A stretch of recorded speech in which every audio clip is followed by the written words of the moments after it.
Part of looking for love means letting your guard down and trusting, and cooks are preying on that trust using pictures of pretty people.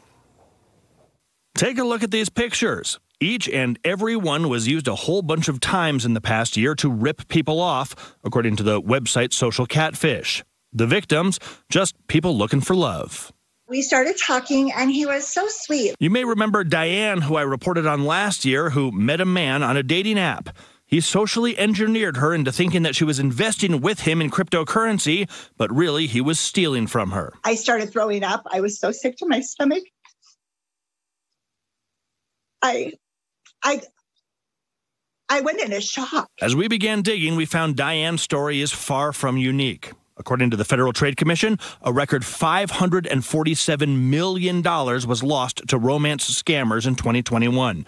That same year, the BBB moved scams related to cryptocurrency up to the #2 spot based on the sheer number of people getting ripped off and people getting ripped off for such huge amounts. These types of things are extremely common. I asked Alex Hammerstone with the internet security firm TrustedSec to weigh in on all this. He says that the number of victims is likely much, much higher than we know because victims generally don't report the scams because they fear ridicule. People are really ruthless. A lot of people will blame that victim. They should have known better, whatever else it is. And that's really led to people not wanting to report these things. To sell their scams, fraudsters will often steal photos of attractive people.